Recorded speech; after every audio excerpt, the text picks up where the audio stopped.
So it's time for another gardening week video, and I am still not feeling very well. I've got some sort of stomach bug, but anyway, it's Monday. It's been a busy day. I've had some friends around helping me, and we have got a lot done. And I really feel like we're really marching on now in this transition to all of the autumn, winter and spring crops. I'll just take you quickly through what we got done today. So we took out all of the courgettes and replanted all of those beds with tough ball overwintering onions to be harvested about June time. And then we took out all of the beetroot, the storage beetroot, and sorted all that into store and use now. And I was really pleased with that harvest. It's one of the better storage beetroot harvests that we've done. We've got loads of smaller beetroot that's not reached storage size that we'll just leave in the beds and eat fresh between now and probably January sometime. So yeah, I'm really chuffed with the beetroot harvest, and I'll show you how to process that in a little bit. All those beds now have been cleared, and I've got one that is waiting for strawberries, and that will probably end up being interplanted with garlic. And I've got one that has been planted up with spring cabbage. So yeah, I've moved the net that was over my little kale bed over the spring cabbage bed, so that is all sorted now. I'll just leave that until, I don't know, probably start harvesting it around April time for spring greens, and then May for hearts.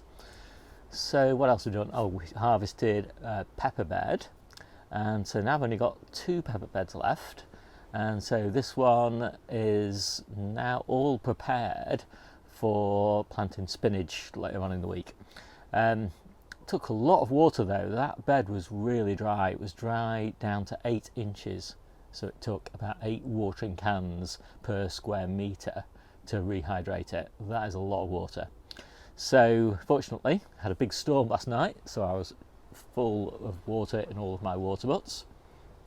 In the polytunnel, we've started taking out some of the tomatoes, so we're probably going to take out all the tomatoes and the cucumbers next week, but we just made a start on it, and that meant that I had enough space to get in and start algal spraying the inside of the polytunnel, all the plastic, and the outside, and all the low tunnels got a good spray. And I started spraying the cold frames, so I've actually started moving cold frame tops from my storage area out onto the beds now, because it's getting pretty chilly during the day, and they just benefit from the accelerated growth that the cold frame tops give them. And hopefully now I should have plenty of water going into winter to keep them going. They don't need that much water now that the ground is quite cold.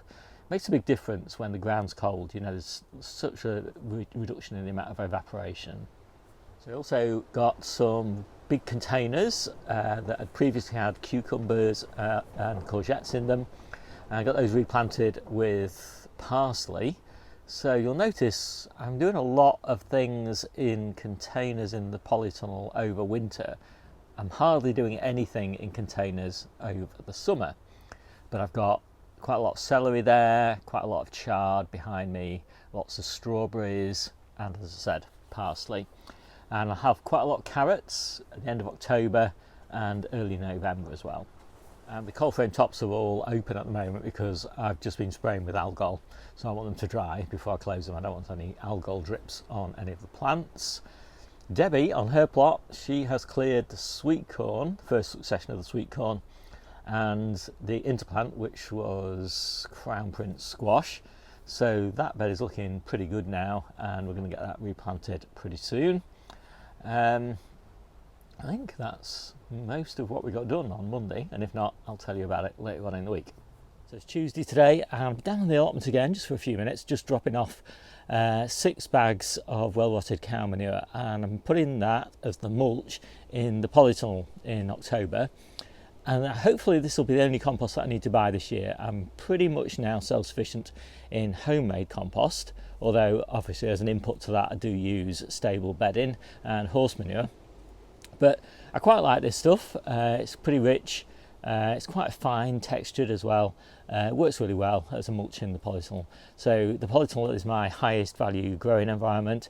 That compost cost me £30 for 6 bags. And that's about what we harvest from the polytunnel in a typical week in late autumn. So it's not really a very big investment. I've also just taken some side shoot cuttings off the tomatoes. I've got one variety in here that I really like. I'll put their name up on the screen. And it's just the best cherry tomato for me. It grows really well.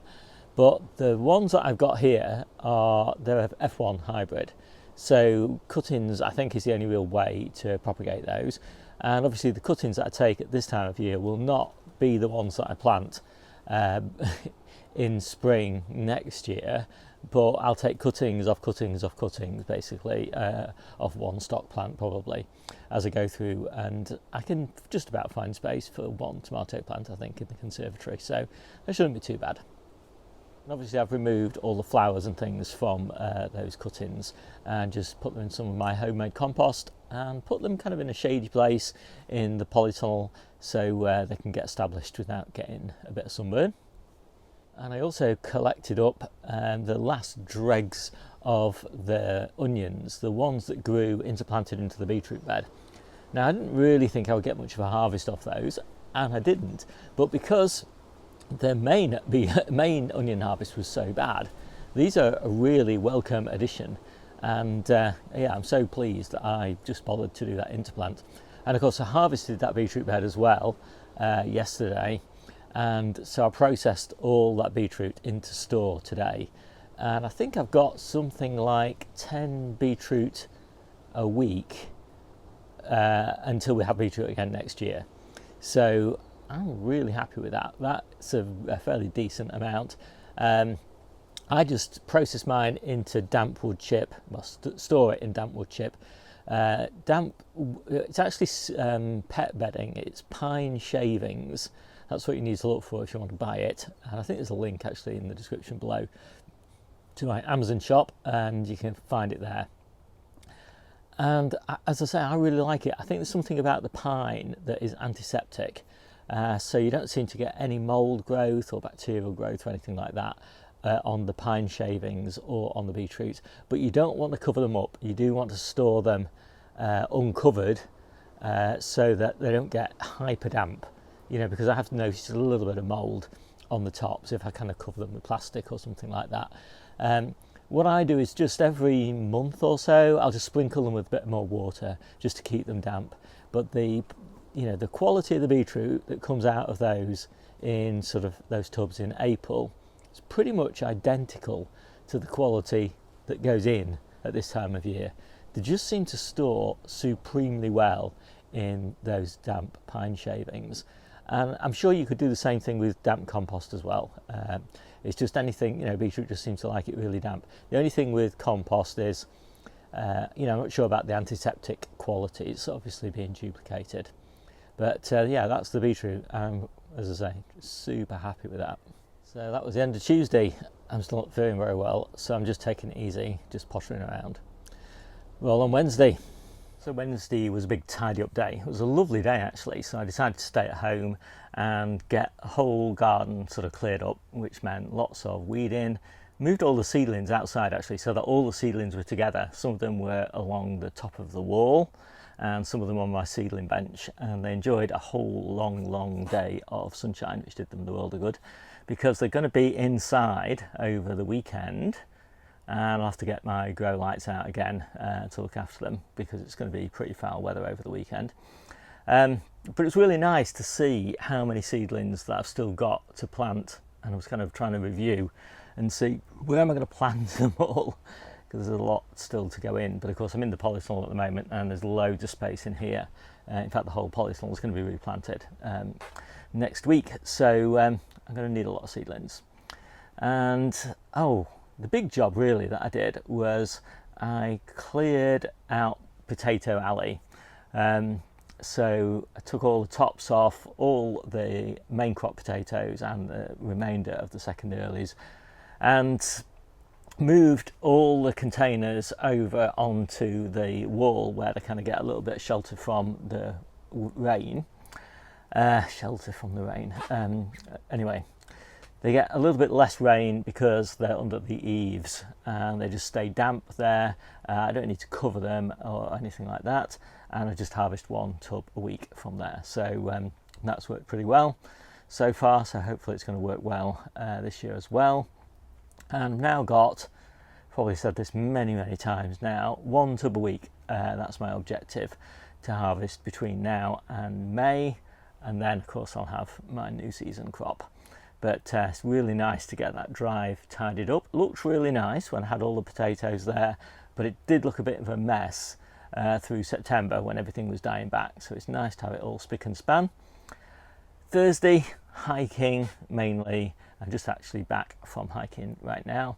And I thought I'd come down to the allotment because tomorrow is when the rain really starts here. And that means that all the outdoor beds won't need any more watering, because I think we're going to get something like 40-50 millimeters of rain or something like that, which will give them a really good soaking, and they desperately need it, although we have had a little bit of rain over the last couple of weeks.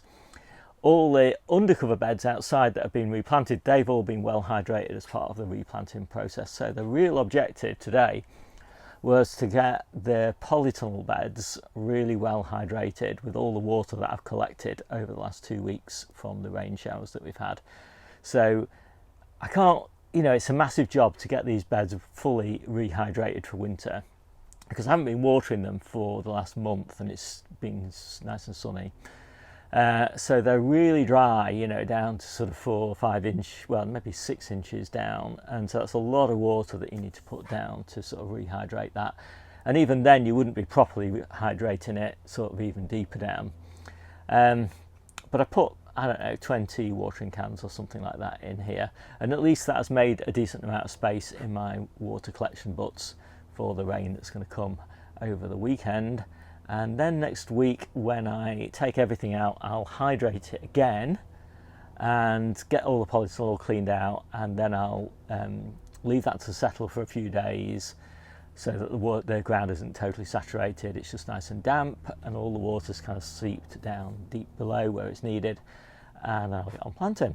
So I'm really looking forward to that, and I'm looking forward to a bit of a rest from gardening, because I've been kind of hectically for me anyway, hectically gardening, so about 10-12 hours a week, getting everything replanted. And as I've said probably on this video earlier on, I haven't been very well, so it's felt a little bit more hectic than it probably has been. And so I'll get some housework done, and then back to gardening next week. So it's the end of a busy week, and let's just take a look at the harvest. It's probably a pretty good one. I'm expecting it to be good at this time of year.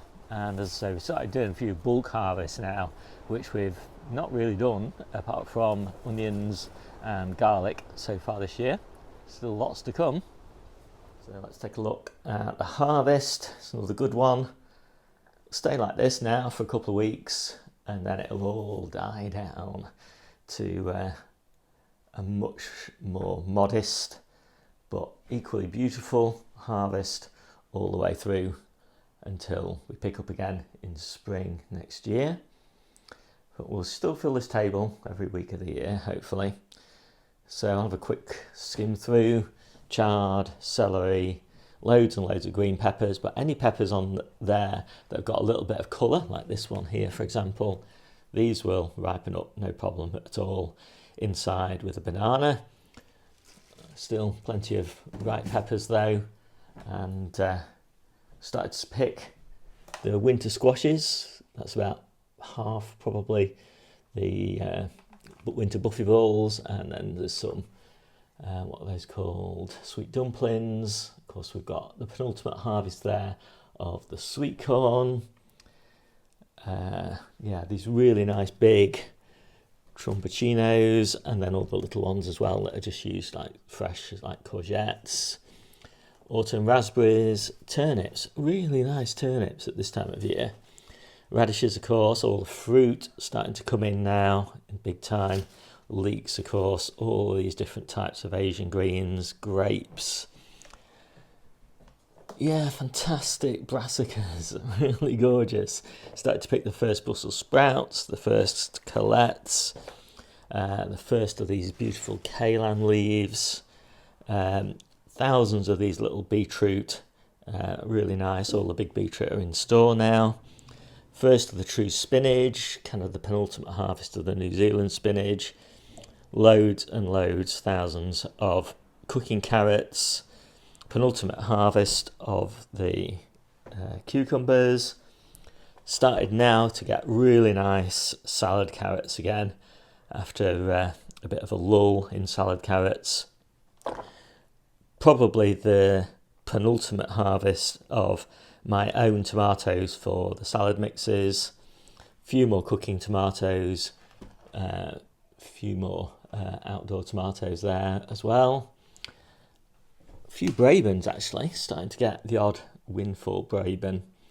Absolutely lovely. I've put really thick wood chip underneath the Braban tree, so any that do fall are just falling basically onto soft wood chip, so they're completely undamaged, which is really nice.